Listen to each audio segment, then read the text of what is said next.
All right, so Damn millennials ruining the price of vinyl. Exactly. I know. It's like I know, sons of bitches. It's like cause you get it's like because it's ridiculous. Like records that were common like '70s and '80s era albums. It's like that you could get for a couple of bucks. It's like are now cost as much as like a new reissue Yeah. does. and they don't even play them I a mean, lot. when I was, we should probably make this one of the topics we discuss. Actually, Yes. don't we keep Well, talking yeah. about it. I was just gonna say, so Are my millennials ruining vinyl? That's our topic today. yes, will now be the Yeah, there you go. 1 hour episode here.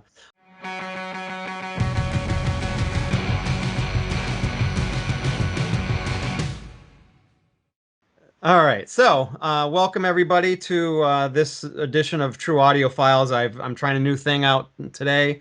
I haven't quite figured out what I'm gonna call it. I think it might be called Vinyl Chat, but we'll probably go a little deeper into some other stuff. But I wanted to bring in two of my better friends who are probably know more than I do for sure on stuff, and get their take on some of the stuff that we're going to discuss. One of the things we'll talk about is the Record Store Day releases that just got announced this week.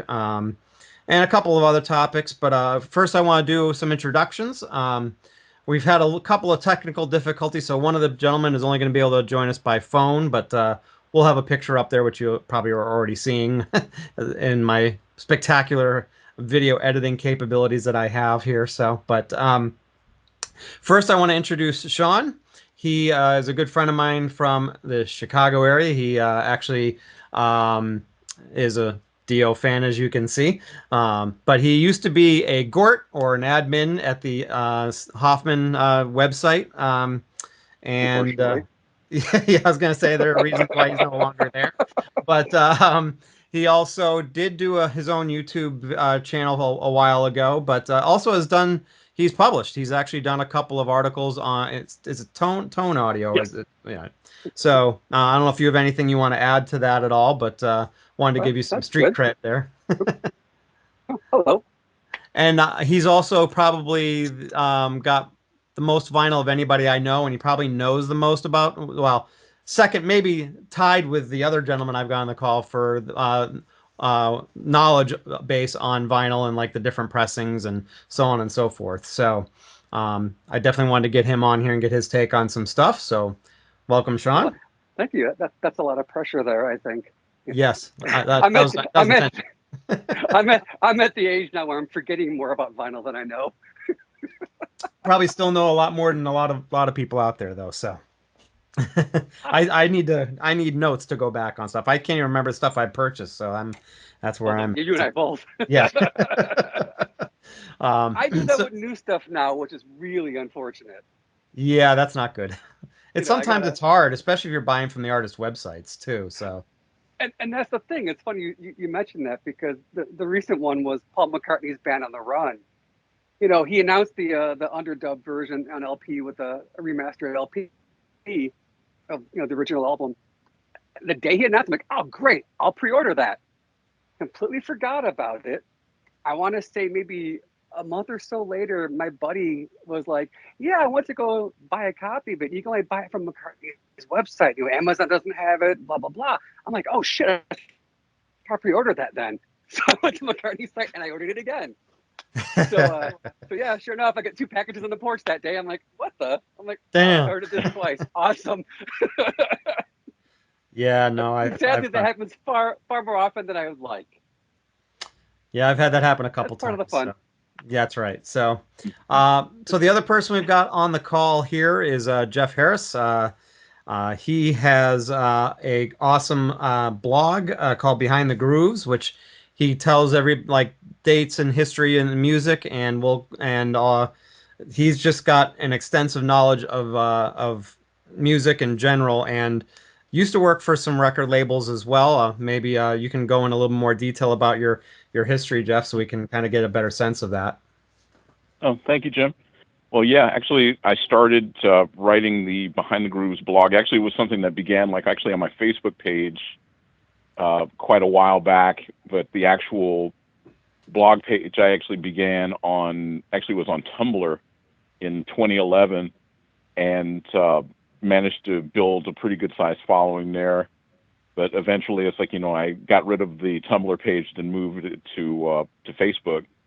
And basically, what Behind the Grooves is that I noticed with music, kind of becoming, with younger people beginning to kind of embrace, music from the past, that there was also seemed to be kind of a disconnect as far as knowing what it took to kind of create this kind of iconic music, and that I felt like that why not share the knowledge that I have, and hopefully give people a greater appreciation of what it took us, like, to create this music. So that's the reason why I was driven to start the blog and start writing. And plus, just figured, pass on what you know, because otherwise it's like it's no good if you just keep it to yourself. Yeah, How much exactly. how much prep work did you do before you even made that first post? Because I mean, you're posting daily, several posts of information, of history and the stories that go with it. I mean, how much prep did that take to set up? It actually didn't take a lot of it, it's like, because a lot of this stuff is like already in my head, just from stuff that I absorbed, personally over the years. Of course I'd go, I have, stuff I can refer to in terms Yeah, of 'cause like, you're going by great date. kind of reference. What's that? Because you're going by date. Like on today in music history in 1974, Yeah, this happened. There's no way you're doing that from the top of right. your head. If you are, I'm really impressed. Yeah, That'd be so a lot of it, yes. It's like, but like I said, it's like, that there, like, there are other places. It's like, I've drawn, the exact dates from, but, a lot of, like I said, a lot of this stuff is in my head. So that, Cool. I know pretty neat parlor trick, you know, but, but yeah, I mean, that's, like I said, that's the reason why I felt motivated to write, and because, music has just been like a lifelong passion for me. And I just figured it's like, what a good way to get it out of this, like, and then just post it on the internet and see what happens. And, the response to it's been, pretty positive. Yeah, it's been great for Because, me. So Mhm. I oh, really enjoy thank you. it. Yeah, and you also have a Patreon too that people can contribute to too, Yes, right? Yeah. exactly. In fact, this, like, actually, my Patreon page, which runs, adjacent to the Behind the Grooves Facebook page. That is where the content, my content shows up first. And that people who want to support us, like, can subscribe monthly for like as little as $5 a month. And and that's great way, it's like, to check it out too. Very cool. And you used to work for the labels. I think it was. Tell us a little bit more detail about that if you want to anyway. Yes, actually, I pretty far reaching background as far as that goes too. It's like, because for before, my current gig, actually, it's like that I did work in the music business for a little over a dozen years. As a matter of fact, actually, when I was in college, I was a broadcasting major and was looking to go into radio, and ended up landing an internship, actually working for Polygram in San Francisco, and which was only supposed to be just a 3 month long internship for college credit. And I ended up staying literally almost a year, and ended up getting a job actually working in sales and marketing. And during that period of the early '90s, which of course was like the major CD boom, that I got to be a part of some pretty amazing stuff during that time, because it was when Polygram, or PGD, which is of course is no more and is now a part of Universal. That was when some of the new acts that they were breaking at the time were people like Sheryl Crow, the Cranberries, Blues Traveler. Boys to Men had become like this, global phenomenon, like, and kind of on and on and on. And then, like, in the mid '90s, it's like it kind of trailed off. But that was pretty, that was a pretty amazing time. It's like to be in the music industry, and I feel very privileged to have been a part of that. I can imagine. The closest I got was being an assistant manager at a record store. So, well, here's the irony of that. Because actually, before I had gotten my internship, I had actually had applied for a job at one of my local tower record stores, and the manager just kind of blew me off. It's like I couldn't even get an interview. that's crazy. And what's crazy is that like a year later, it's like I'm walking into that store. It's like it's just like, hi, remember me? It's like, and and people like who worked at towers like would like literally like give their eye teeth just like to get a job working at a label. So it's like it was kind of like Yeah. kind of like the universe kind of regulated itself. Yeah, I'd say so, right? So, well, speaking of the music industry, that was one of the kind of the topics I wanted to kind of touch base with you because we actually know some people in the industry that we're kind of Facebook friends with and others. I have one of the people we all know. Grew up with back when I was little. But what are you guys' thoughts on the state of the music industry? I mean, because I think in some ways it's better in the sense that just about anybody can create music and release music and do that, but it just seems like that also has made it even harder sometimes to break through and since people aren't buying as much music, it's harder for them to make money on it as well. I just curious about your guys' thoughts on that too. Well, it certainly makes That discovery a lot harder, I think, Yeah, for music. Because obviously back when I was younger, to me it was always the radio or then MTV came along. So those are the two big ones for me for music discovery. Back in the '80s and in the '90s.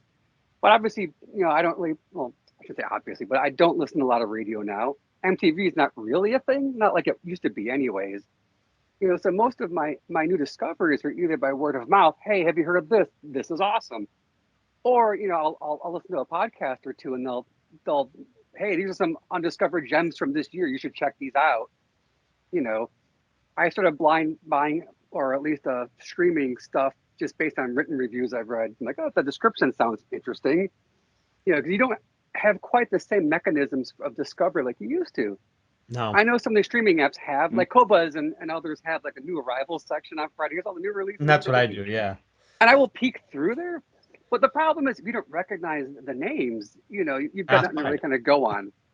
And if I it's mean, I not know, and if it's not big, that you may not see it on there. They'll put the biggest stuff on there. There's still a lot of stuff there, sure, but I found there's some absolutely. stuff that I know that has come out that isn't on that list, and you kind of have to search it out. So Right. So, I mean, yeah, so it's not perfect system either. Yeah, I've gotten lucky on occasion. I do listen to Apple Music on my phone when I travel, in my car. And I put music on and it'll like make suggestions below, like, hey, you may also like these. And sometimes it's pulled up things I've never heard of that have been fantastic. But I think by and large, it's not the same. You know, I go every year to Riot Fest, which is a kind of a punk music festival here in Chicago every year. And my niece, who's in her 20s, she gets so excited about the bands at the beginning of the day, the undercard, what you want to call that, the earlier. yeah, I'm like, I don't know who these people are. I don't know how you know who these people are. I'm not sure exactly. how she's discovering all this stuff. It's kind of magical to me, because I don't know how she's doing it, but she'll pick up, oh yeah, I know who these bands are. And she'll pick up older music too. Like she'll like, do you have anything by Donovan? I've just discovered him. He's really great. It's like, how are you discovering this stuff now? Like, was it on a Right? TV show? I don't know. But no, for me, I'm turning 50 this year. For me, the new music has slowly been tapering off just because my exposure to it has also tapered off, Yeah, which is kind of unfortunate. it does suck. What about with you, Jeff? What are your yeah, thoughts? pretty much the same as what Sean just expressed too. It's like that I feel kind of a bit of a disconnect because obviously it's like that the way that that we would hear about new music obviously it's like was through the radio, which is like has kind of made itself kind of almost obsolete because they play so little new music to begin with. It's like it's almost like that they want to wait until something has become a hit through other means rather than taking a chance and TikTok. programming it. Yeah, which is exactly it's Yep. like that. It's like exactly what's happening on YouTube, what's happening on TikTok, and then it's like And again, it's like, that those are, I do, find stuff, in kind of in small quantities there. It's like, that appeal to me. But otherwise, it's like, just that. And also, it's like, it's kind of like, what I would refer to kind of as like, kind of the old geezer syndrome, as to, that, that I don't feel like a lot of the new stuff measures up to, the stuff that I loved growing up and, and as a younger adult, and just that, that I feel like, it's like, it's just like, come up with something that's like, that can compete with this, and then I'll be more receptive. But Yeah, well, I otherwise, think we're turning into our parents. I know, right? Well, I think exactly.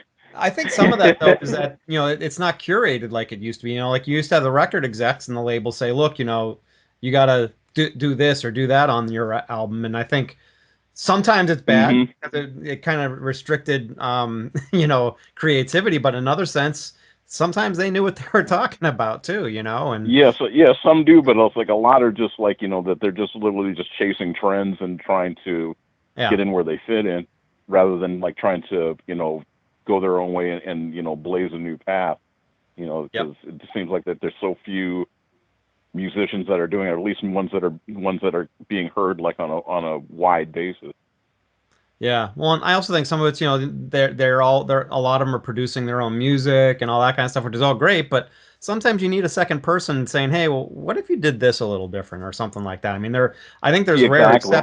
I think there are rare exceptions out there, like Prince was one of them that didn't really need that, but there are some people that just kind Exactly. of need that little extra saying, "Hey, why don't you try doing it this way?" And I think that might have a little bit to do with it too, I think, but it It's is kind of odd.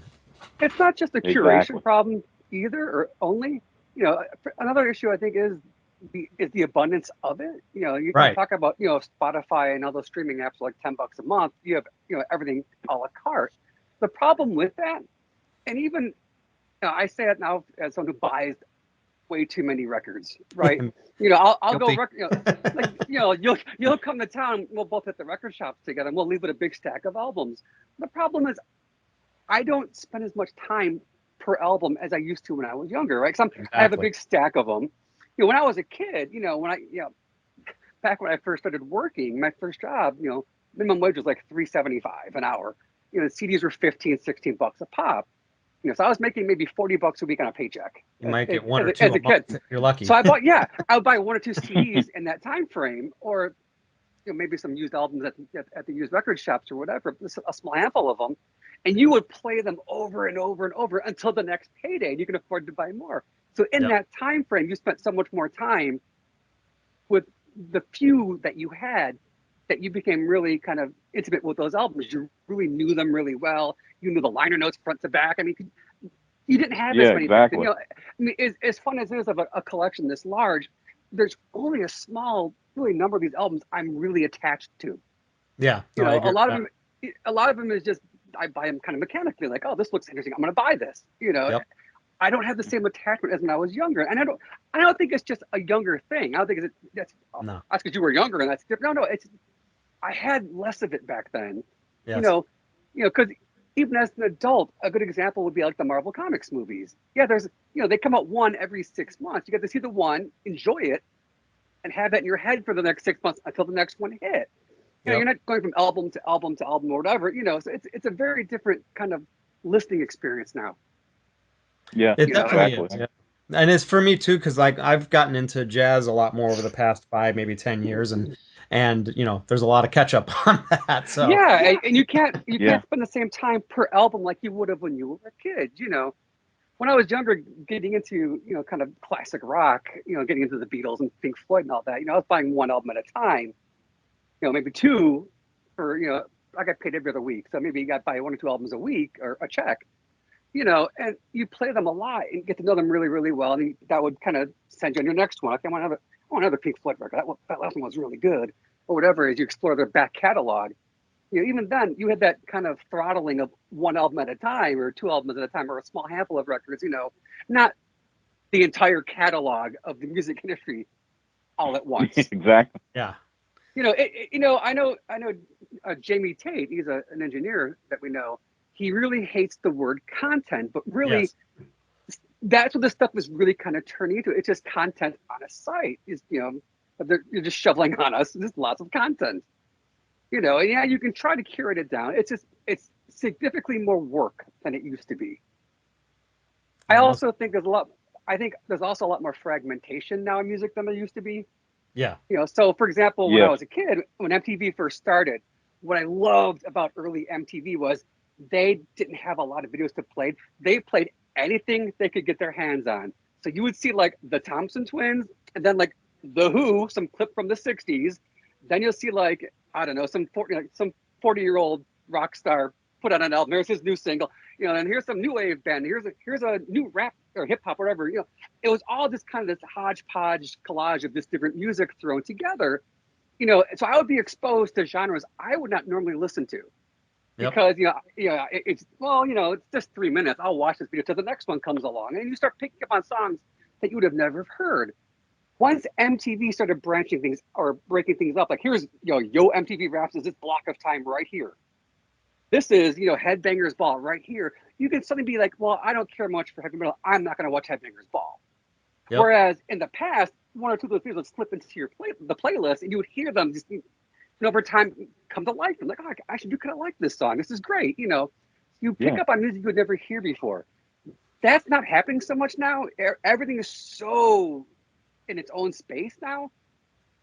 And the problem Exactly. is, And that happened to radio too. It's like, yeah, that was, there was a time, it's like, where you would hear, a diverse, platelet of music. It's like on the same station. It's like, and then when consultants and formatting came in, like in the early '80s, it's like, that all changed too. yeah. Yeah. And we're all picking up music from different sources now. So if I go to Cobuzz and look at their new arrivals, I might see a different list than Jeff would see on Spotify under new arrivals. So we're getting exposed to different new music. We no longer have the same music in common like we would have when we were younger. We're not hearing the same Right. stuff from the same sources. Yep. And that kind of reinforces the music being kind of part of the popular culture. That's why you have these weird breakout moments with things like, Kate Bush having a hit in Stranger Things, because Yep. or a large enough mass of people were watching the show got exposed to the song. And it became a pop culture moment. Definitely. Yeah, exactly. And that's So how that's a lot of, disappeared. music from the past has broken through.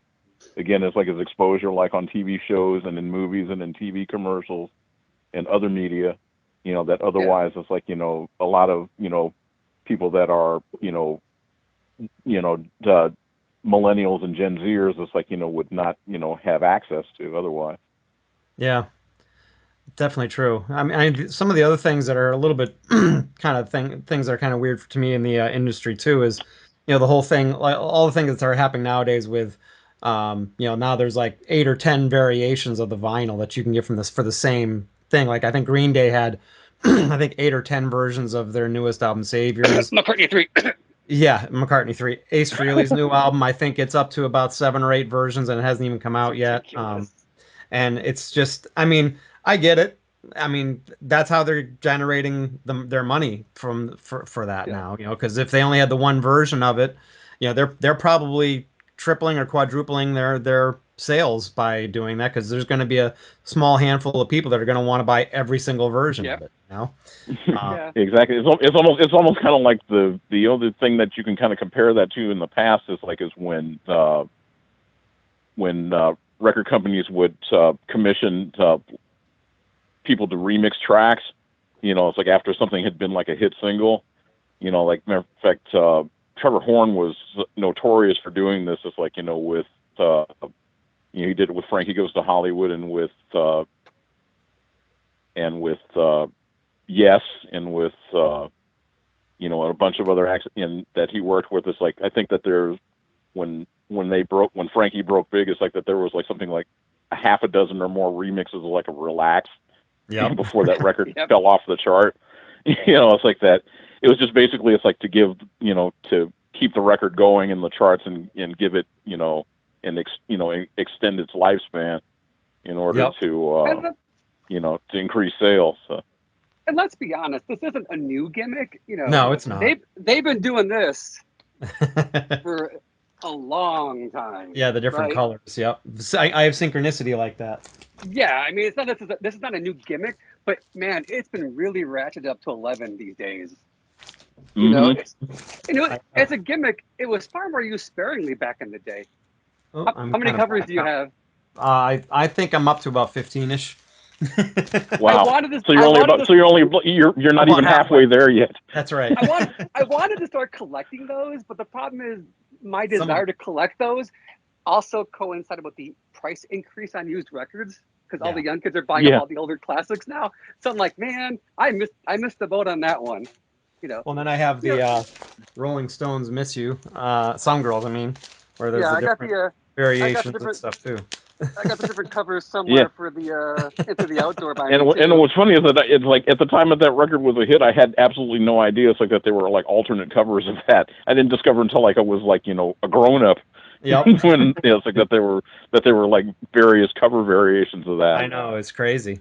But now what it is, now they're doing the super deluxe versions of stuff, which is just, I don't know, in my opinion, to a certain extent, it's getting out of control. Some of it's great. I love having the extra stuff, but the one thing that drove me nuts was the Who's Next one, especially because I Yeah, really, really wanted that, and Hmm. I ended up just buying um, the digital download because it was high res on all the tracks, and and I got everything except uh, you had to buy the big box set to get the Blu-ray, which had Right. the new remixes on it. Yeah, like he has right there. I bought the big box. Yeah, I'm a sucker.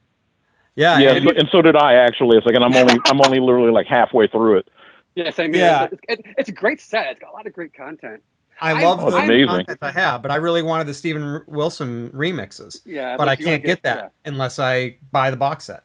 I don't like when they gatekeep stuff like that. You know, Yeah, but then again, the it's like one the way that I did find a way around that though, because actually, it's like illegal there was downloads. no, there was a legal. No, I was able to actually buy a physical copy of the set for cheap.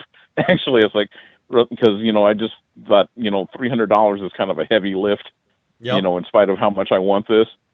But I was lucky enough to find out that actually I think it was Amazon France or somebody like that that had it for literally like almost half off. Wow. So I just said, Nice. okay, I can do that.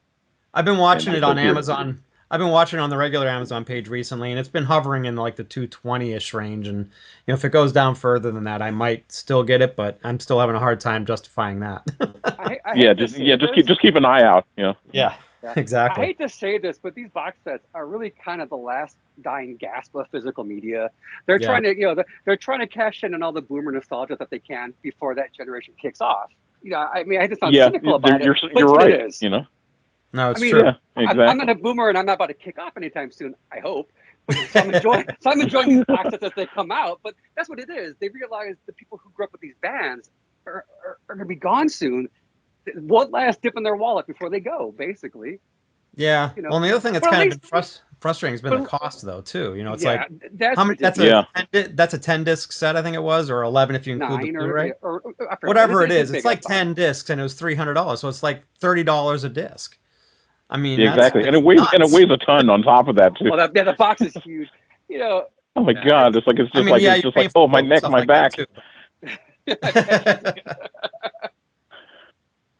But Yeah. that's I mean, been like my big rule of thumb was like back, a while ago when box sets first started becoming more and more popular. I was like, maybe $10 or $15 a disc CD, and yeah, maybe $20 to $25 a record. I'll justify it, but I mean, almost all of them are more than that now. Like the yeah. John Coltrane Love Supreme. It's Love no, it's yeah, the Love Supreme box set I'm from violently. Vinyl Me. Yeah, if you're a member, it's what, $300. If you remember, it's 300. Exactly, If you're not, it's 400, and it's 8 records. I mean, that's insane. exactly. Yeah, Yeah, It's yeah. and my 50,000 records. response to that is just literally, I love Train as much as the next like jazz head, but that might be a bridge too far for me because that's Yeah, just Hey I like mean, Jeff. Hey, did they use like every last scrap of tape is like that they had in the vault it's like to I curate know, that? right? hey Jeff. You know your music history. Did you Yeah. know that John Coltrane recorded more than that album? He in fact recorded other albums, but you wouldn't know that by all the releases that this album seems to get. Oh, yeah, the Yeah, UHQ exactly. audios came Well, out recently. considering the fact that like that John Coltrane is like literally has had like about a 10-year span that he recorded. He was quite prolific in Oh that yeah. Right. span. It's like, but yeah, I mean, it's like, Love Supreme is like, is one of those things. It's like, it just kind of like ate up the jazz universe, where it's like, it just seems like that's like the only John Coltrane album, but that, obviously, and don't get people me know wrong, better, the old adage is, if they wouldn't make it if you didn't buy it, and I Right. joked about it on Facebook, I want to say last month. I'm like, hey, look, they're reissuing Dark Side of the Moon for the first time in 2024. It just came out last year as a deluxe edition for its anniversary, and of course I pre-ordered it. So, I mean, I can't, I guess, complain about it too much, right? Because I'm part of the problem. I bought the damn thing. You have to admit that one's pretty cool though, with that's how they get you. Yeah, They that one's find a some cool. hook. The print on the Hey, back side of a hey, clear vinyl is pretty cool. You bought Band on the Yeah, Run exactly. 10 other times, but did you buy it in a white slipcover with an underdub record in it? No. Yeah. Like, you're right, I haven't. Exactly. It's like I said, I'll buy Band on the Run again. It's like, if I know it has Paul McCartney's DNA on it. There you go. Well, so then the other problem becomes, and I think it's starting to get a little bit better, but for a while there, the pressing qualities were really iffy too, and Yes, as a matter of fact, it seemed like about maybe 2 or 3 years ago, it's like it just kind of took a major dip, where it's like it seemed like about every like 4 or 5 new albums I was buying, had they were either scuffed from the factory, or they have non-fill noise, and just or they use too much regrind in the vinyl, and it just it kind of put me off it for a while. I bought the new One Step of Joni Mitchell's Blue. There were physically scratches all over all 4 sides of the record. I don't know who played frisbee with it before it was packaged up. Wow. But it was terrible. Music Direct was wonderful. They're like, hey, we'll send you a replacement copy. Don't worry about it, and that's fine. The problem is, like Jeff was saying, especially in the last couple of years, the quality was really, really bad. And it got to the point where I stopped buying new vinyl from my local shop. I would much rather buy it from my local shop. But the problem is he can't return the I'm stuff buying back from to his Amazon because distributor. it's easier to. Yeah, exactly. And speaking of Joni and Amazon, actually, that they did a very special limited edition pressing of like For the Roses that was pressed on colored vinyl, and I went through about 2 or 3 copies of it, and all of them were just absolutely awful. I mean, literally, I eventually gave up. I couldn't take it. I will say this aggravates me to no end. I love the idea. I know this is a topic for later in the episode. I love the idea of what Record Store Day is trying to do. You're trying to draw people back in the independent record stores, and that's why they get the exclusive records for RSD. I don't like these big companies like Amazon getting their own exclusives. Amazon does not need any help. No, they selling don't. records. They don't. Walmart and Target don't need their own exclusives. I'm sorry, these are big mega corporations. They don't. Yeah, they're like the monolith in like 2001: A Space Odyssey. It's like, it's just like that it doesn't need to gain any more power. Well, a good example of that is Bruce Dickinson, the lead singer from Iron Maiden, is coming out with a new solo album, and I think that you can only get the version of his new record at Walmart that's signed. It's a blue variant and it's signed, and or like there's a card in it that's signed, and I think you can only get that version that's signed through Walmart. Oh, okay. Yeah, I don't care for that. Maybe there's an independent record store version, but I haven't heard them announce that there was going to be one that's going to be signed. But I don't mind if you have to buy it from the artist's site to get that. Right. Devo did that with their recent box set, where like the first 50 I've done that copies several came with times the signed myself. print, Yeah. which I luckily pulled one, which was kind of exciting, But the big guys like Walmart and those guys, they shouldn't be getting the exclusives. I'm sorry. Well, especially signed copies, like you said. Right. I think that should stay at the artist's site. But or at the local or shops. independent record stores. Because I admit that I like Taylor Swift some, and I like Olivia Rodrigo, and both of them released signed CD copies of their album at independent record stores, and I think that's cool. But absolutely. Yeah, leave it to them. Don't people in those stores, Yeah. But but I can only imagine though. It's like with the Taylor Swift thing. It's like that because I bought a couple of copies of. Actually, I bought a few copies of Folklore from Music Millennium here in Portland, and it just seemed like that where do these keep coming from? It's like it seems like that they as soon as like that they sold out of them, it's like that they so like, it was like, oh, we got like 90 more copies. Like it's just like, is she just like just signing like 24/7? Like it's like is she it's just like I don't know how many copies of that album she ended or copies of the CD that she ended up signing, but I know it was a lot Yeah, because it just seemed like that they were there seemed to be an endless supply of them.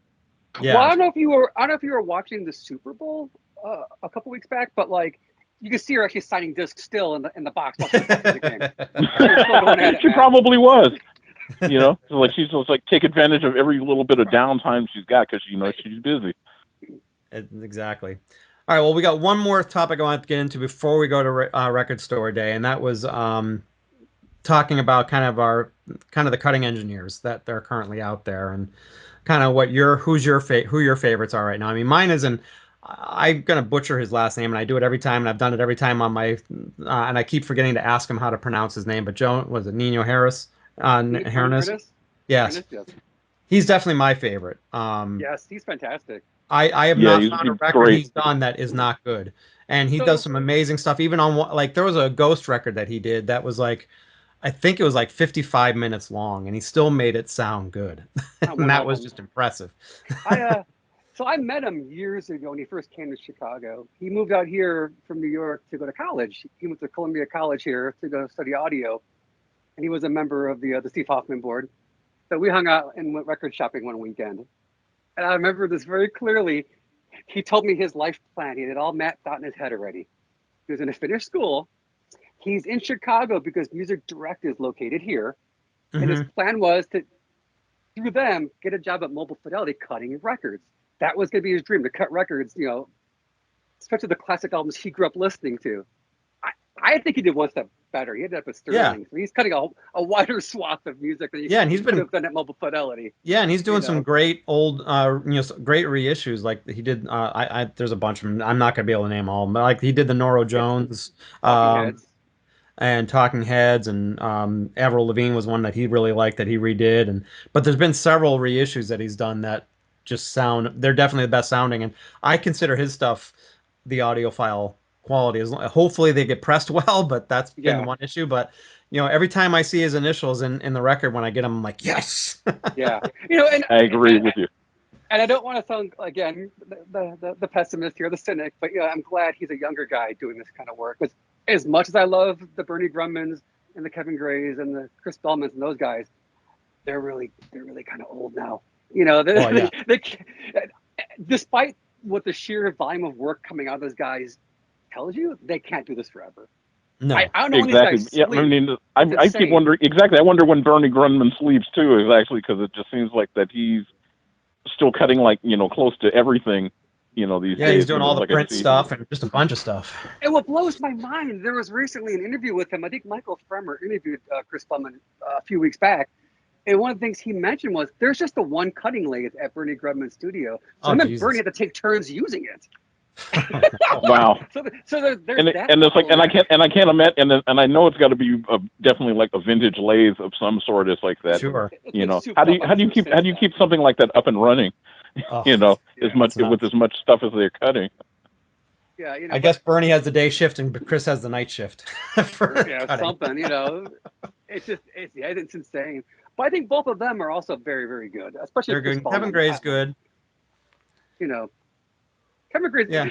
He's the weird thing about Kevin Gray is that sometimes spotty. but most of the time, I'll give him like an 85% track record. Yes. He's generally very, very good. There are the handful of times that are just absolutely garbage. And you look at the dead wax like, Kevin Gray cut this. This is terrible. But for some reason, there was a time where he was doing super audio CDs some 10 years back or so for Audio Fidelity. Those were just terrible, in my opinion. I don't know why he does so great cutting vinyl, but so terrible at doing digital work. Well, that one, I think that probably may fall more on Hoffman than anything, because I think because him and Stephen Marsh both kind of did mastering with Hoffman. I think it's because of his moves. Too. Did he? Okay. I thought that it was more of a thing where Hoffman just kind of told him, all right, this is the mastering I want, and maybe do your own magic or stuff or in a too. lot of cases, many of those audio fidelity, discs was like were just straight up flat transfers of the master Yeah, where they didn't That really do happened any a lot. tweaking at all.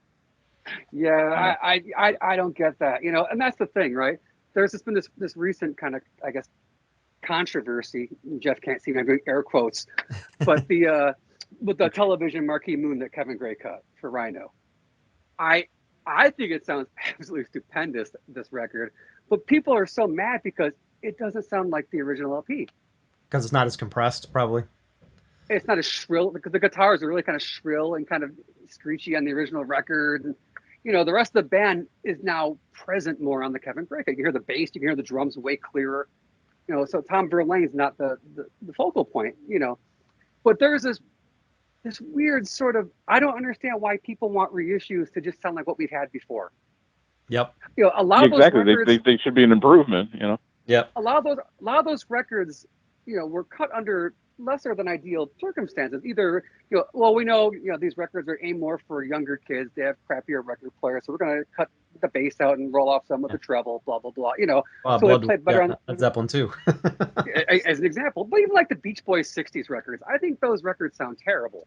Yeah. If you pick them up in the '70s when they were recut, by that time they were recut, with the intention of all these kids grew up, they have nicer record players. We're going to cut these better. Those records, the '70s reissues with the cheap, crappy looking covers, sound way better than the originals do. You jump out now, the audiophile reissues sound even better than those. Yep. I don't understand this weird, like, I want it to sound exactly like the original first pressing. Then buy a first pressing. I mean, I know some records are prohibitively expensive to track down like that, but yes, I want the best representation of what's on the tape. I don't care how it sounded before. I want it to sound good now. Basically. Yeah. And if the first pressing was the best representation, great, copy that. That's fantastic. Yep. Yeah, and I found with the Kevin Gray stuff especially, and more kind of going back to the Blue Note stuff that he's been doing between the Tone Poets and the Classic Vinyl series, those to me have been a big crapshoot because I have a bunch of early pressings that were cut by Van Gelder, the guy who did the recordings. Yeah. And, in a lot of cases, there were elements that didn't sound as good on the Van Gelders, but overall they had that liveliness and oomph to them that the Kevin Grays sometimes just lacked.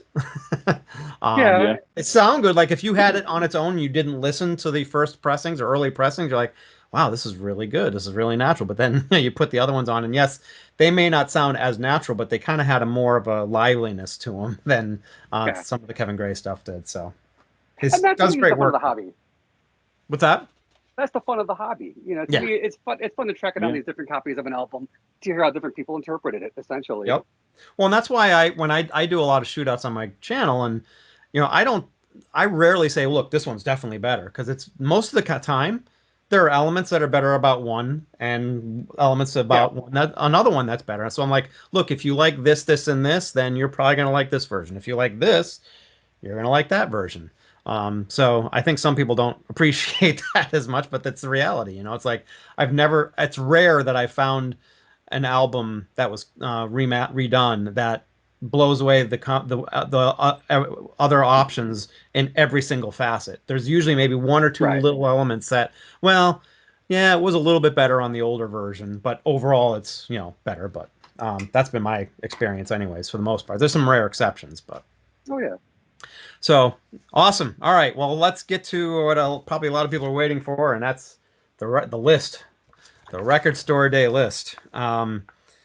It's definitely a great list, and Sean, you and I were talking a little bit before we started the thing here, that you look at it at first glance, and there's a lot of great stuff on there, and I think it's definitely one of the better lists that have come out recently. But there's still some stuff that I'm like, well, I don't know. Yeah, I'm probably not going to get. My problem was when I first looked at the list, I'm like, wow, there's a lot of titles I want to get. Great. This is a really good, it is a good list this year. I don't want to belittle that fact, but when it came time for me to make a list, okay, these are the things I want to look for, and actually write my list down. I realized how many titles I scratched off that list because they were picture discs. Yep, I was going to say. A lot of picture exactly. Thank you for mentioning that. Yes, there's a lot of them. It's like, and it's just like, why? Because apparently, Because apparently the Zoetrope disc is the hotness this year. That's what I was just going to bring up. There's like so now we have a gimmick on our gimmick. Now that's the thing that bogs me, because I've bought one or two in the past on the Zoetrope ones, and I've really never been able to get them to look like I've seen some people get them to like look. A special light. Yeah. And actually, I have something to add to that as well. Because one of the things that I did buy this last year is that of course, when the Wham documentary came out, it's like that they put out a compilation of kind of like their greatest hits. Yeah. As a double album. One of the offerings was a double picture disc Zoetrope, double Zoetrope disc set, and it's probably like one of the worst pressed records I think I probably have ever owned. I mean, it's just literally like the beginnings of two sides of the record skipped. Oh my God! Unfortunately, they sold out so quickly. It's like that I wasn't even able to get a replacement. So basically, it's like I bought like a $40 wall hanger. The black vinyl doesn't sound much better. I hate to break it to you. It's absolutely terrible. Yeah, exactly. The mastering's quite mediocre on the set as a whole too. So it's the other thing. It's a shame, because the digital set would be nice if it wasn't so bright. But I think the vinyl is so flat and lifeless. It's just like, if we can get the two together. Especially when you compare them to the original record, because the original record sound amazing, and the fact that that the second album from them, like Make It Big, that's a digital recording. They did that album on I think like on Sony digital equipment, and it sounds phenomenal. But unfortunately, it's like something happened with their first vinyl reissue of their stuff. Yep. I'm hoping it's just because they tried to rush it for the documentary, perhaps. It could. Yeah, I think so. I'm hoping that the upcoming releases are better. Well, it also could have been I would not be surprised if it was pressed at URP, which is my least favorite pressing plant out there. But what was it? Memphis MRP too is really bad. But yeah, because matter of fact, actually, when they did like a 30th anniversary reissue of Last Christmas as a 12-inch for Black Friday Record Store Day. Yep. Those were pressed by URP, and I don't know whether I got very lucky, but it was perfect. Every once in a while, noisy. Every once in a while, a squirrel finds a nut. Yeah, exactly. Totally. Exactly. And now that's like a $100 plus record, like on the collector's market now. It's like it's not even it's not even attainable for a lot of people, because it's become this high. There's a lot of those kind of record store day stuff. Like I have a couple of Taylor Swift ones that are worth like a couple $100 now. I'm like, Jesus Christ. Yeah, her record is just like forget about the stock market. It's like just like invest in Taylor vinyl, because it's like you'll get a big return on it. Well, yeah, the last one that she did is the Folklore. I can't remember. There was some sessions. I can't remember the name of the sessions, but it came out as a dual LP. Actually, Joe had cut that, and they made like 40,000 copies, but it's still worth like $200 on the after. Exactly. And actually, I bought that record for somebody who didn't want to wait in line for Record Store Day. And it's just like I should have just kept it for myself. Well, I got lucky because I bought one, and mine was nearly flawless, except for the last track on one of the sides had like three or four ticks on it at the end. So my local record store got a few more in later, and I got another copy. So now I actually have two copies, and I can probably sell my other one for a couple. Sean and I will be breaking into Jim's house a little bit later. Right? Let's talk about what's going on for this year. And I mean, the one that got kind of announced early was the Beatles 3-inch record collection. Now, I have a couple of those 3-inch record players, and I'm putting it nicely when I say they suck. Yeah, Sean. I have probably like 10 records, and I got a couple of different record players, so it's not the actual. I don't think it's the record player. But like whenever I play stuff, like I've got an Anthrax, there was an Anthrax release. They had a special record player and I think 4 records. But every single one of those records sound like they're warbly as hell. Like it almost like it changes speed, and I mean it's just awful. But These I have to admit, and I think Sean, you said it too. These look cool. I kind of want it. I'm not gonna Yeah, lie. Yeah, I I've do had too. It's like I'm sorry. It's like it's the Beatles, so it's just like here, you just take my wallet. yep. I, take both my kidneys. I don't care. I want that. I want that thing. Exactly. It's cool. I mean, and it looks like it's an upgraded turntable. We'll see because it's got the Bluetooth built in and stuff like that. But I still think it's going to be awful. But um, I would not be surprised though if that thing's like 180 bucks to 200 bucks because like Yeah, I think the 200 bucks. Doors ones was like 150, and it was the standard Yeah. old record player with 4 records, and I think it was like 150 bucks. So that's probably Yeah. going to be close to 200. I wouldn't be surprised given You got the paid. Yeah, upgrade. and of course You it's got like paid to be no even though that they have made like a couple thousand of these turntables, I think it's like 2,300. I think is what the number that they've manufactured. You know that those are going to sell out Gonna sell instantly out. too. Yep. Yep. So I'm just gonna go over my list real quick, and then you can kind of guys can go over yours. But so I had that.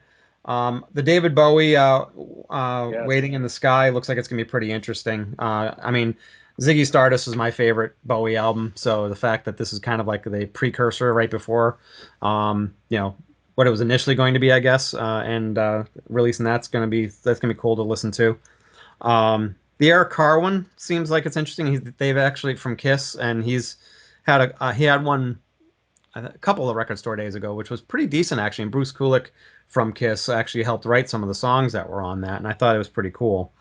Um, I'm sort of kind of interested in the Dead Milkman Bucky Fellini, although I think I have an original copy already. But knowing me, I'll probably still buy it. But yeah, and actually, like both of you guys are talking about, I'm not including any picture discs because on Record Store Day, just because there's so many titles that I'm interested in, I typically leave out picture discs and the recently found live recordings that they press because Exactly. It's like there seems to be a preponderance of live records, just like that, where just like that. It's just like that they are. we found the Have tapes. They've Where? stripped their vaults clean of like of this stuff. Yeah, and I've found that at least half the time I buy those, they sound awful, and I just don't want to listen to them again. There's a So reason they were lost in the first place. exactly. So I take all those live recordings and all the picture discs off the list. So anything you hear me talk about now, it's not going to be any. Those aren't going to be part of that because like Fleetwood Mac Rumors is coming out as a picture disc. It's about time they reissued that one. Yeah, I know, right? It's been what, a couple months, so At least. Yeah. 2, 3, 4 months. Um, this one was interesting. It's labeled GBI, which is Dave Grohl and a couple of guys from Anthrax are doing the Regulator as a 7-inch single. So that one seems pretty interesting to me. I just because I love both of those. I like Grohl and I like Anthrax, so it's gonna be cool. The Elton John Caribou 50th anniversary.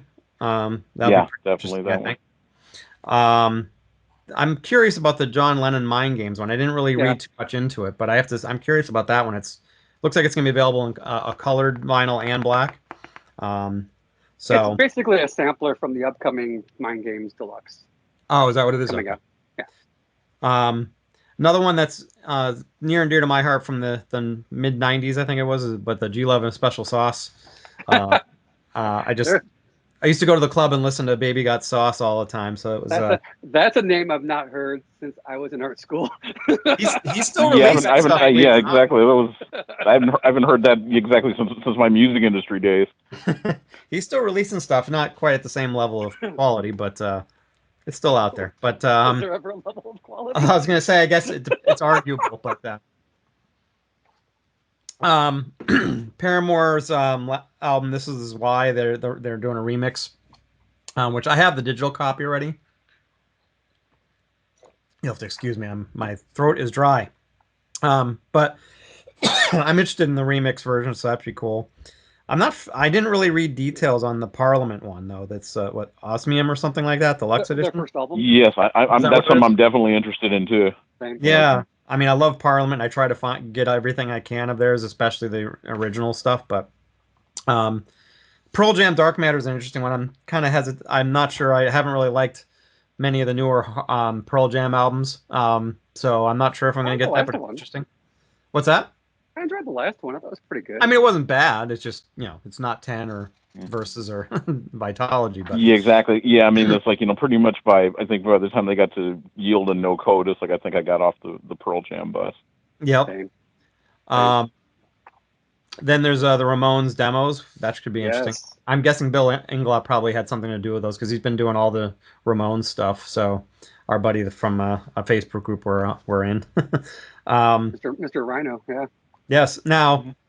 this one's interesting to me, and Jeff, you probably will know more about this than I do, but the School ED Saturday Night, the album, hasn't that been out several times in Record Store Day already?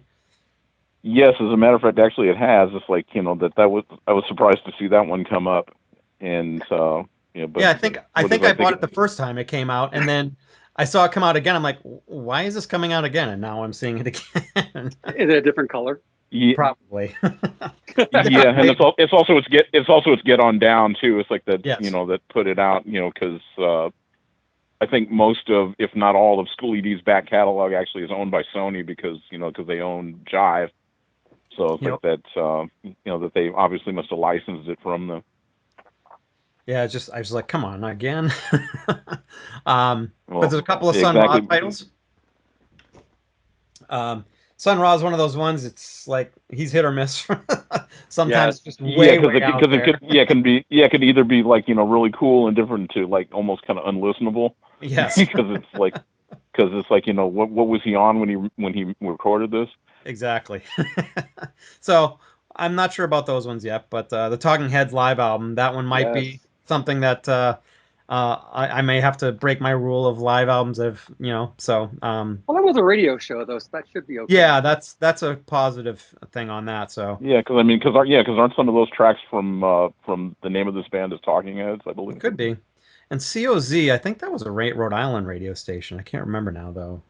Anyway, regardless, but another live album, but this one's a newer one, so it could be some promise. The U2 Atomic City 10-inch vinyl could be interesting. Um, Ultravox Stephen Wilson extended remixes. I'm not a huge Ultravox fan, but I'm a huge Stephen Wilson fan, so I'm not sure. I bought one of those remixes before, and I really didn't do much Vienna. for it. But you got the Jazz Dispensary stuff is always kind of cool. Sometimes I wait though. I just waiting for those to go on sale because there's inevitably they're left over and I can get them on sale. But um, Spawn the album, the soundtrack to Spawn. I have to say I liked the Spawn soundtrack. So I'm not sure about that one, but I might get that one. But and then there's a Steven Wilson release too that I don't know much about. I'm guessing it's a remix album of his newest album. But that's my list. What do you got, Sean? A lot of the same as yours, but the one I'm the most excited about is Tinted Windows. I don't know if you saw that on the list.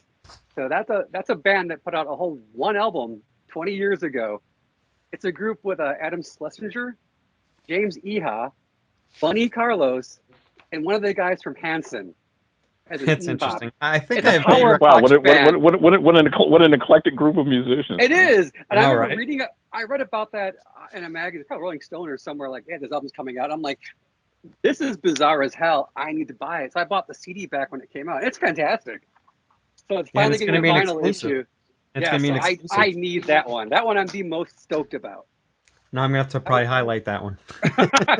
Yeah, it is. I know Bill Inglot hates the word power or the name power pop, but it's that style of music.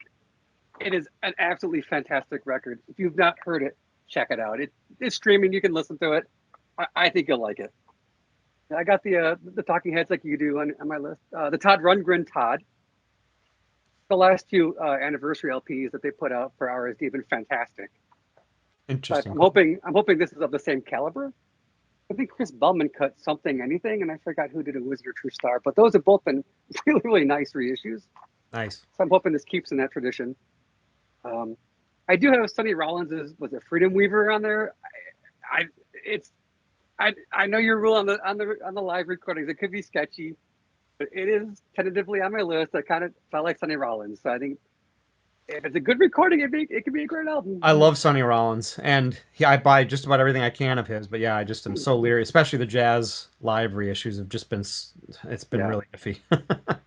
Alan Parsons' Project Pyramid, the work in progress album. So apparently that's the big trend now. It's either Zoetrope discs or early drafts of albums. Those are your two flavors this year, apparently. But I do love the album Pyramids. I do want to pick that one up. I do want to get Richard O'Brien's Rocky Horror demos. I think that'll be a lot of fun to listen to. Oh yeah, that would be kind of interesting. Yeah, and and my expectations of this being any good are zero. But I do want the monkeys, the birds, the bees, and the monkeys in mono. Yes. That one's a hard one Exquisitely to come by. mastered by Joe Rigoso. I'm sure it's going to sound yeah. top notch. Yeah, but then again, it's like it's either that or it's like, or Impeccably mastered. sell a kidney to find like an original Coal Gems copy. Yeah. And I'm already selling both of them because they're that for the Beatles scarce. thing, so yeah, I've only got Yeah. so many kidneys to sell. You know, and to be fair, it's not like the mono mix is that big of a revelation compared to the stereo. It's just more, it's just the obscurity of it. It's kind of nice to have. Yeah. Yeah, because I mean, it's like I think they press so little of those. It's like that's part of the reason why they're so hard to grab. Yeah, I mean, there was a deluxe edition that Rhino put out on CD some 5-6 years back, maybe longer, and the mono mix is on there. I mean, I have it digitally, so it's not like I'm without. If I don't find this record, that's fine. If I find it, that's fine. It's no way I'm okay. Exactly. I'm not like super excited about it, but I will grab it if I see it. I got Nice. the Charles Mingus reincarnations. I put on my list Yeah, because I again, forgot about Mingus that is one of those guys I also like a lot too. Oh, he's my favorite. One of my favorites. Yeah. He's great. The Dr. John Gree Gumbo Yaya singles compilation I want to pick up. That does sound interesting. Yes. Although the record label, I think it's Omnivore, does not have a great They're- track record. Yeah, they're iffy at best. But Yeah. man, I love that music. That stuff is so fantastic. The early Dr. John stuff is absolutely phenomenal. It is. Yeah, Yeah. it's on another level for sure. Yeah, there's a funny typo on one of his albums. The very very first album, I think, says Dr. John the Night Tripper, which is how he introduces himself on the first song on the album. He's like, call me Dr. John. I'm known as the Night Tripper. But my friend Ben has a copy with a typo, so it says Dr. John the Night Stripper. It's a totally different thing. You think? Oh Lord. He sent me a picture of the label. I'm like, that's fantastic. That's awesome. Love it. And then the Bowie. So that's my list for the year. It's actually, like I said, it's a lot smaller than I thought it would be once I realized, there's a lot of picture discs I don't want. I would love the Blur Park Life, but I don't want it on a picture disc. Yep. I have a copy already on vinyl to begin with, so I'm fine. I'll buy a picture disc if it's the only source available, but Yep. I wasn't It's good. tough. Even the best ones just don't sound great. And don't get me wrong, I'm a sucker for that. I like how cool that stuff looks. I love the colored love vinyl. colored I love all that. Most colored vinyl I love. Yes. The splatter But- stuff especially is awesome, but But the picture disc, no, they sound awful. they sound awful to start, and then they're packaged in those really god awful PVC sleeves, which then themselves break down and destroy the record even further. Yep. So it takes a terrible Yeah. record and makes it even worse. Of course, It's it just, could, Exactly. It's conspiracy. it could be worse. It could be the Talking Heads one that all the yellowed. The speaking in tongues. I used to see those all over the damn place back in the 90s. All these record shops, like $10 a piece, $15 a piece. And I'm like, I already have the album. I don't want to spend $15 on that. Now that I want one, A, they're super expensive now, and B, they look like ass because the plastic turned yellow. And Yeah, exactly. It's That's like a it's just great like they went from they go the outer cover goes from like clear to like school bus yellow. Yeah, just so in you terms know, of color. Jeff, I had actually shown one of my copies I had. So. yeah, and it's really brittle now too. That plastic. It's Yep. It's, Yeah, it's shaped it's as a- exactly. It's like exactly. It's like it's biodegradable. It's returning to the pretty earth. much. And it's Yeah, doing yeah. that right now.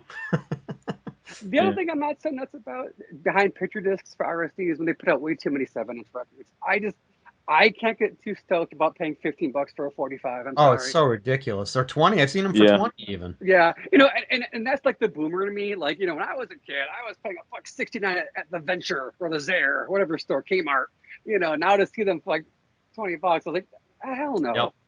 Although I guess No. if you do like the inflation correction, like, I guess that's actually probably about right. Yeah, but but still, you can buy a CD for the same money and get the full album. yeah, and it's funny you say that because I've noticed that in general lately I've been buying a lot more CDs than I used to over the last couple years, and that's because you'll get these big massive box sets like the Dylan stuff or like the Basement tapes, Well, Yeah. here's 6 LPs or 12 CDs. It's like, well, you know, on one hand, it is kind of nice to have a smaller curated collection of that stuff if you want to dabble in it and not get too into the weeds. But like, Yeah. there's also that party that wants all of it. All of it. Yep. That's why I'm kind of glad, at least with the last few Beatles deluxe editions, they just put everything in the boxes on vinyl. I Because in the just wish past, they it wasn't put. everything. Yeah, I'm just disappointed about them not including the Blu-ray, especially on Revolver now and Yes. surround sound mix. That really aggravated me. I know that was talked about on the Facebook page that I think we're all part of, and that really angered me a lot because I used to buy the Yeah. vinyl and then I'd buy the CD box set because it had the Blu-ray that had the high res stereo and then the surround sound mixes, and can't get the surround sound mix unless you listen to Apple Music now. So. What about Jeff? What are you looking for, Jeff? What am I looking for? Generally, it's like actually a lot of the things that you guys mentioned before, things like the David Bowie and the Parliament, and I'm also possibly looking at Talking Heads also. But it's like the one thing it's like that kind of stood out for me is like, and also because it's like it seems to have pretty limited availability, is actually it's like the score to Airplane. Actually Elmer Bernstein's Oh. soundtrack to Airplane, I missed that one. which for some reason. which is I think it's only like 1,100 copies, and that just that's one of my favorite movies of all time. It's like, and I love the kind of Surely you dramatic can't be score serious. that he wrote for that. It's because it just adds a whole other comic element to the film too. It's Oh like, yeah. Yeah. and I don't even recall if that was even originally released actually commercially, back when the movie came out. Yeah, I don't But I know. just thought, no, that stands out. And That's cool. let's see, what else do we have here? It's like actually because this is actually probably after like literally like kind of just bleeding my bank account dry like in recent times. It's like Tell that. me about I have it. a feeling that this is probably going to be like the least spendy record store day I have participated in a while. And actually, one other thing that I happened to see actually earlier today that looks kind of cool is the Soft Cell, which is Yeah. essentially like a reworking of the remix album, the Nonstop Exotic Cabaret, which is actually, I guess, like new remixes done by Dave Ball, which actually they're technically they're not remixes. Actually, they're basically like extended versions of their original 12-inch remixes. Yeah, that looks So cool. that looks actually pretty interesting, and that's pretty much it for me. It's like I said, it's like that, and also, of course, Elton John, Caribou, which is something else that's definitely high on my list. And one other question I have regarding that is that I'm kind of surprised that they have skipped over like Goodbye Yellow Brick Road, because it's like Yeah. it's just like yeah, it's like where's that one? That is kind of weird because they've released like the deluxe edition, on CD and Yeah, stuff like they've that. released everything pretty much in sequence as far as like doing vinyl reissues, but that one's kind of Yeah, the last surprised that few they albums. jumped over that. Yeah, it's Unless odd. something really big is in the pipeline, kind of like out of the Who box set for Who's Next. Yeah, Could the be. problem Yeah, we have now is, they must be planning something very elaborate for yeah, Goodbye Yellow Brick Road if they're and part of the if they're problem jumping to is, Caribou. these pressing plants are so jammed up now. It might be Oh, hard to push a big 10 album box set through. So like, okay, well, we'll just for now bide our time with a smaller set. Yeah, exactly. It's like because like the lead time is like on getting a record press now is anywhere from like 6 to 9 months, and even as long as a year in advance. So damn you, Taylor Swift. that's That's right. Hey. Although she's part of the reason why we have a vinyl revival, I think so. Yeah. But Can't anyway, live with her. You can't live without her. that's right. So I was looking. Oh, good. Speaking of RSD in general, a question I had for you guys: what are your thoughts on RSD as a whole? Like, do you think it's a success? The whole idea, behind it was to bring people back into the indie record stores and kind of create new lifelong customers for life. Do you think it worked? yeah, I think it's worked a little too well in Yeah. some cases, Yeah, I'm not because sure it's just like it's not. I don't know if they've captured like the regular customers, but they certainly get, you know, probably a lot of them at least a couple times a year now. So Yeah, I Well, mean, that's when you start seeing people camping out like literally like a day or two in advance, it's like, that's when you know that you've hit done upon it. something pretty amazing. And they still do it. I mean, there's still lines by the stores by my house all yep. these years later.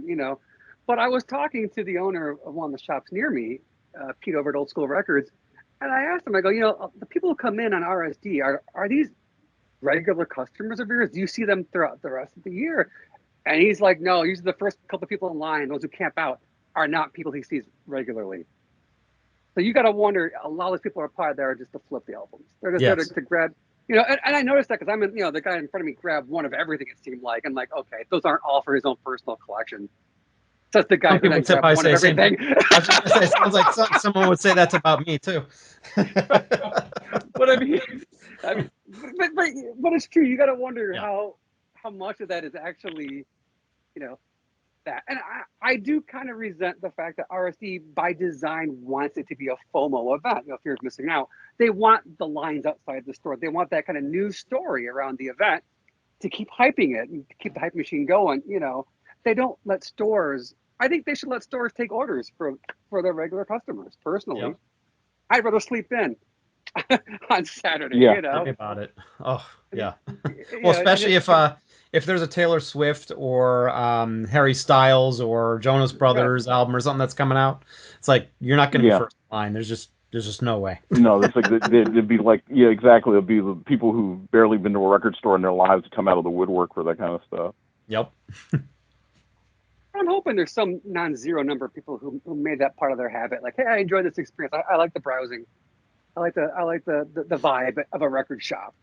Yeah, I think there's definitely some of that. I think it's definitely worked in the sense that it obviously brings those people out, like I said, a couple times a year, and then, but I have to imagine that it's probably helped with get some of those people to come back every now and then too during non-record store day times too. So I think it's definitely worked to a certain extent, and like I had just said, maybe too well in some cases, um, but yeah, no, it's a challenge though, because like we've been saying, if you've got a major artist releasing something, that's the only time you're ever probably going to see those people in the store. That fan Uh, base, yeah. yeah. So, um, I do feel like though over the last 5-6 years, maybe, I think by and large, a lot of the availability problems have seemed to have been fixed. So in they other have. words, I might not get everything on my list when I first walk into the shops around my house on the day of, but you wait till that following Monday. Places like Bullnose or whoever will post their stock online. You can grab the rest of the things you missed. And that's what I think I I might Yeah, be and doing. then Something. in a lot of cases, it's like stores won't get their full shipment on the day day or of, Right. beforehand. yes, And that they'll arrive late. So it's like that's another thing that's kind of good about yeah, that. you I have a got second that chance. guy. Yep. So I do feel like overall the availability problem seems to be a lot better because I've gotten to the point where I don't camp out early anymore at the store. I get there maybe hour before they open, and I get most of the things on my list. I've had no issues, like you're saying, there's those big, the Taylor Swifts go right away, and that's fine. I'm not there for that anyways. But most of the things on my list, I tend to still find in the bins, 15, 20 minutes after they opened. Because I feel like they've gotten some of that's been kind of worked out of the system, maybe. I You think to know, a it, certain extent it definitely has. Yeah. yeah. So awesome. All right, guys. I think we've exhausted all of our resources. We've got probably my longest YouTube video yet, but it I, was I, definitely worth it. I'm looking forward to all the comments. Damn, that guy would not shut up. It should be interesting. Well, it was interesting because I on one of my videos recently, I said, I want to get some ideas from people on, what you want to see on the channel. And one person said, I want longer form videos. I'm like, most people Here have you the go. attention span of a gnat. But yeah, okay, well, here's the one for you. Right. Most people Yeah, here you they go, can only fella. handle a 15 or 20 minute at most clip. They can't deal with the hour and a half. But we'll see how this one goes. Right. So. Okay. All right, guys, I really appreciate your time. And I look forward to probably doing this again sometime in the near future. It was awesome. It was fun. and I hope you guys felt the same way. Hope all the viewers feel the same way too. So thanks everybody. So Thanks you for having take me. care Thank you. and have a good one. Have a good rest of the week, everybody. All right. Take care, See you guys. later. See ya. Okay. Bye now. Bye-bye. Bye.